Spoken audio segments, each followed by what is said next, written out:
this explain everything is going to be on the mechanism of DNA replication. So what we're going to start with is just a quick review of the structure of DNA. We have two strands of nucleotides with the sugar phosphate backbones and the bases extending into the middle, and these bases are going to be connected through a series of hydrogen bonding. Okay. The other thing we have to note about the DNA molecule is that the two strands of nucleotides are antiparallel, and we are going to make this the 5' end and this the 3' end. Now, because it's antiparallel, this strand will be 5' and this one will be 3'. In order to replicate the DNA, these two nucleotide strands must be separated. So we have to break those hydrogen bonds, and that is going to be done by the enzyme helicase. And it is going to start at the point called the origin of replication.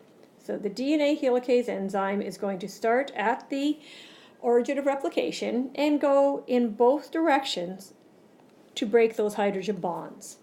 As it's breaking those hydrogen bonds, what's going to be happening is we are going to be forming what is known as the replication bubble. Okay? At the edge where the helicase enzyme is breaking the hydrogen bonds, that is going to be called the replication fork. So to get things started, the helicase enzyme has broken the hydrogen bonds, and now we can start laying our new nucleotides at the origin of replication. The enzyme that lays DNA nucleotides is called DNA polymerase, and unfortunately this enzyme cannot lay down a complementary nucleotide until there's something for it to attach to. So instead of the DNA starting things off, we're going to lay down an RNA primer. This is done by the enzyme primase, remembering that these nucleotides must be laid down antiparallel to the original strand. So looking here, we are now going to have a 5' to 3' nucleotide laid down antiparallel to the existing template strand. Okay. And the other way, we will be laying down a RNA primer, again antiparallel to that strand. So RNA primase lays down these RNA primers. Now that we have the RNA primers laid down by the primase enzyme, the DNA polymerase can now add DNA nucleotides to these primers. Remembering, however, that this very finicky enzyme will not add to the 5' end of a nucleotide. It'll only add to the 3' end. So let's see what we can do here. We can add to the 3' end right there, and now we have another 3' to which to add to, and there we have another 3' to which we can add to. Okay, on the other strand we have a 3' there that we can add to. Again, we can continually expand the DNA replication in that direction.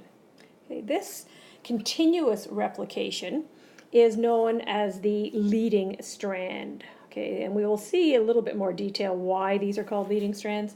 But starting from the RNA primase, going away in opposite directions, you're going to have the synthesis of the two leading strands of DNA.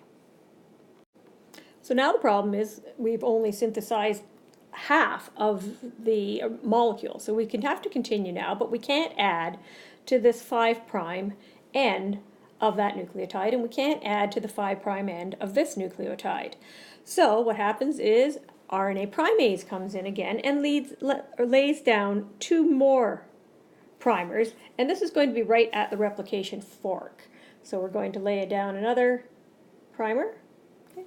Then the DNA polymerase now once again has a 3' end to which it can add. So it's going to fill in the blanks. So it will continue to lay down DNA nucleotides using that RNA primer to get things started. As the helicase enzyme continues to break the hydrogen bonds, this replication bubble is going to get bigger and bigger.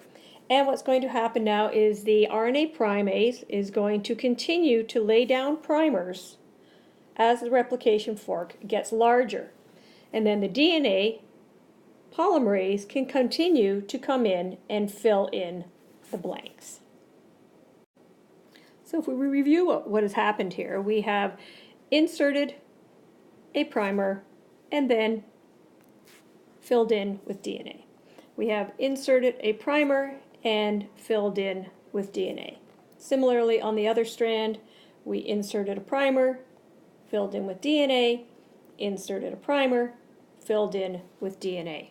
So the overall direction of synthesis in this strand is going towards the origin of replication. So it went like this, and then it went like this, and similarly here, we would have had it synthesized here and then coming in like this. So again, it's going towards the origin of replication, and this is called the lagging strand. Okay? So the original moving away from the origin of replication was called the leading strand, and then the one coming up behind it going towards the origin of replication is called the lagging strand. So let's just summarize what's happened so far. We had our original template strand, okay, 5' at this end, 3' at this end, and so you appreciate the fact that the newly synthesized nucleotide strand is anti-parallel to the template strand. Similarly here, this was 3', this was 5', so we are anti-parallel. So is everything okay? Well, no, because if you look, what we have here is we have these RNA primers with the DNA interspersed between them. These DNA nucleotides in the lagging strand, okay, all of these guys here, are called Okazaki fragments. Okazaki fragments. Okay? But what we have to do before we can complete this DNA replication is we have to get rid of these RNA nucleotides and replace them with DNA. So we'll take a look at that in the next slide. So in order to remove these RNA primers, another enzyme called exonuclease is going to come in, and we're just going to indicate this with some arrows here that all these RNA primers will be removed. Okay? We now have to replace these RNA primers with DNA nucleotides, and we'll take a look at that at the next slide.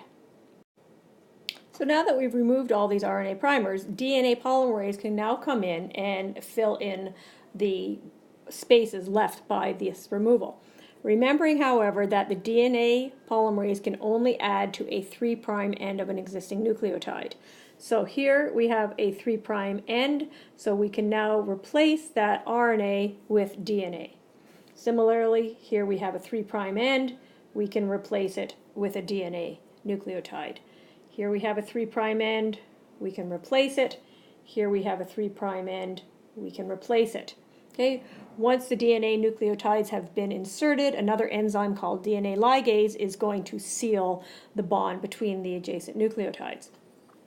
However, let's take a look now at what's going to happen at the end. We no longer have a RNA primer at the very end of the molecule. But because we don't have anything at the very end, and we only have a 5' end of a nucleotide, we cannot add a DNA nucleotide to the very end. Okay, so we can't add one there, and we can't add one there. Okay, so this is a problem, and this is occurring at the end of the replication, and they've called this the end replication problem. So this is a problem that has not been necessarily resolved. What happens is every time the DNA replicates, it is going to shorten by one nucleotide. So let's review the significance of this DNA end replication problem. So if what we're saying is every time the DNA replicates, it's going to get one nucleotide shorter and shorter and shorter and shorter and shorter. Okay, what does this DNA code for? This DNA codes for proteins.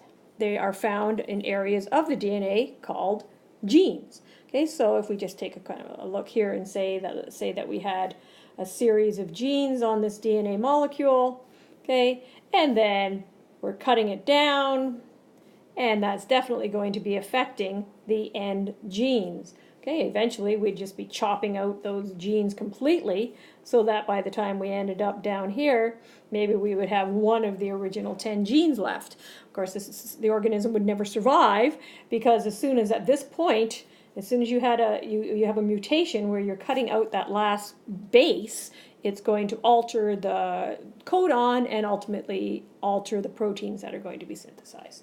Okay, so there's no way that an organism would exist if every time its DNA replicated, the DNA was being shortened and interfering with the protein synthesis. So how does a cell get around this? Well, the question is answered by the concept that here's the genes, this is the coding region of the DNA molecule, okay, and what the cell does is adds extra little bits of DNA, okay, non-coding areas of DNA at the end of its chromosome. So now, as the DNA gets shortened and shortened and shortened, all it's doing is chopping off these little ends, which don't matter because the coding region of the DNA is still being maintained. Okay? These extra little ends at the end, these non-coding areas of the chromosomes are called telomeres. I just want to note that I know it says, I just said that it don't matter. I know I should have said it doesn't matter, but I didn't feel like re-recording that. So what's happening is each round of DNA replication is shortening the DNA molecule. However, as it occurs, we are just chopping off the telomeres at the end.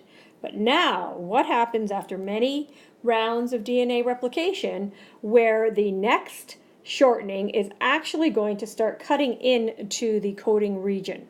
Okay, at this point, the cell commits suicide. Okay, and this process is known as apoptosis, cell suicide, in order to prevent the mutations that would occur if you started to shorten the DNA within the coding region. There is an enzyme called telomerase that replaces telomeres that have been removed due to the end replication problem.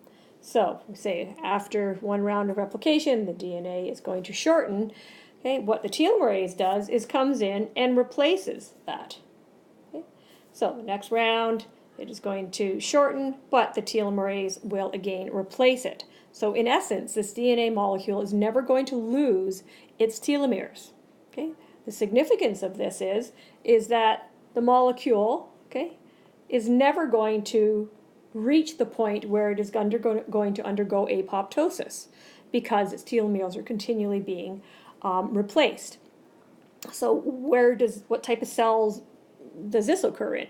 Okay, well, stem cells, for example, they are continually reproducing themselves and they do not undergo, by definition, they do not die, they just continue to produce more cells. Embryonic stem cells, for example. Okay, there's many clinical significant diseases related to this, specifically cancer. Okay, so what happens if telomerase is active, okay, and therefore the cell never gets to the point where it's going to undergo apoptosis, this cell is going to continually reproduce, uncontrolled cell division, and this, by definition, is cancer.